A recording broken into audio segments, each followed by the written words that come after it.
Hey everybody, Graham here. So I got a couple of things to talk about today. Number one is that I'm super late to the party on this one, but Nick Rekieta got his channel back.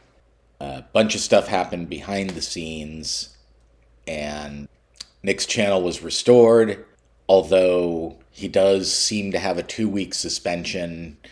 I don't know if that's still in effect or not. I haven't looked at any of his stuff yet today, but whatever. I mean, he's back on, and so that's good. I still think people should go over to Rumble and have an account there, just in case anything happens to your YouTube channel, because you never know.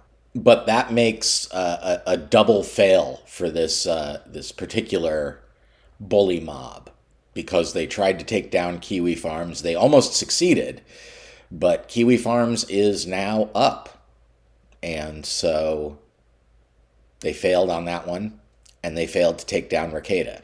And I'm hoping that since they have chosen to make themselves high profile, that now some of these services may take a look at them and see that they're engaging in targeted harassment and maybe shut them down. I don't particularly support anyone being deplatformed. I think the best thing to do when somebody is saying stuff you don't like is to talk about why you don't like it. And that leads me to my second topic, which is PayPal. So apparently there was a line in their new acceptable use policy saying that they could fine you $2,500 for spreading misinformation. Now, what constitutes misinformation is very much a subjective thing. I mean, there are objective facts that you can say, yes, the sky is blue. It might be a matter of opinion whether the sky is azure or blue-gray or something like that. But when you get into sort of things in the political realm, both sides like to classify the opinion of the other side as misinformation. And because the words misinformation and disinformation have sort of become synonymous on the internet with deception, there's a lot of feeling like people need to do something about it. Now, it's kind of one thing when you have something like Facebook or Twitter that'll kick you off for various reasons. I mean, yeah, you're losing your megaphone, but it's not the same as having money taken away from you. And I don't like the idea that payment processors can regulate speech. I don't like the idea that somebody at PayPal could watch a video and suddenly you're $2,500 poorer. That's not right.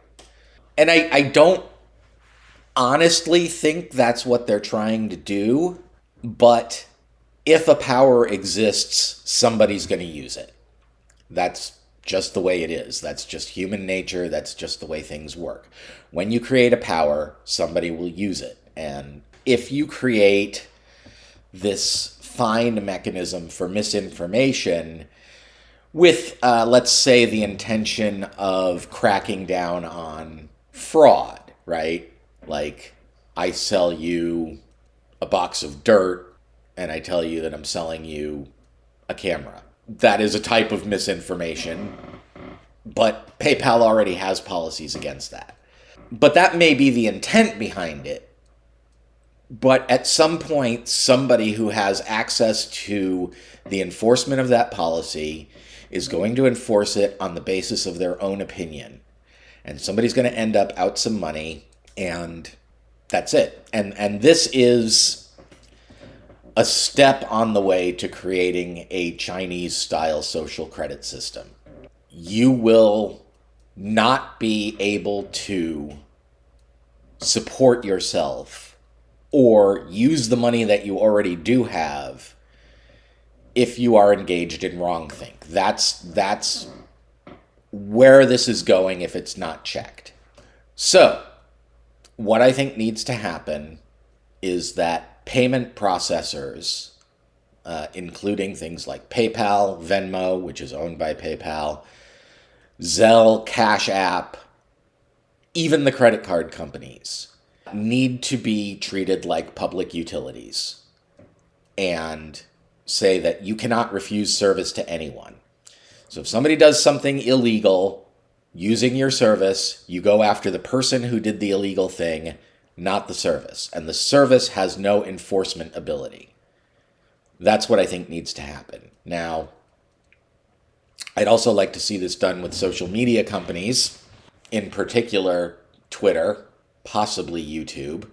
But I think having access to your money and being able to use your money in the way that you want is a pretty fundamental freedom that if you lose it, you lose the practical ability to do a lot of things, and you lose the practical ability to participate in the social and political life of this society. So I think that financial infrastructure needs to operate agnostically.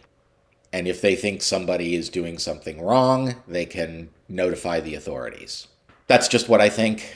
Not that anybody cares, but that's all I really have to say for today.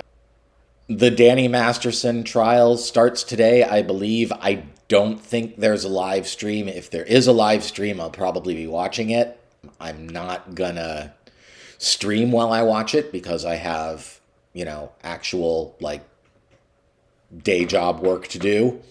But I will watch it, and if I have anything to say about it, I will make a video tonight or tomorrow morning about it.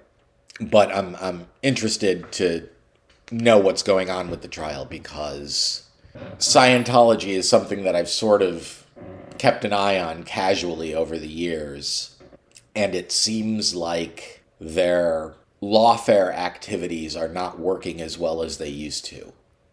And so they may be having a lot more problems this time around than they did, the last few times they were in the news. I can remember back in the 80s and 90s, people talking about Scientology and Scientology suing the crap out of them.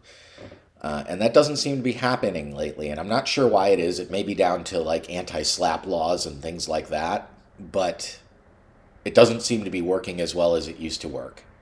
And I'm happy about that. Scientology has, for decades, used the First Amendment's religious freedom as a cloak to cover what is essentially a commercial enterprise. And it has enabled people like Masterson to get away with a lot of ridiculous stuff. So yeah, I'll be watching. I'll be paying attention. I may have some things to say about it or not. I am, of course, still keeping an eye on the Boozy situation, although that does seem to be in a sort of fallow period at the moment. But, when things move, I'll talk about it. So there it is. I will catch you guys all in the next one, and I hope you're having a great day and a great week, and I will see you all later. Graham out. Bye.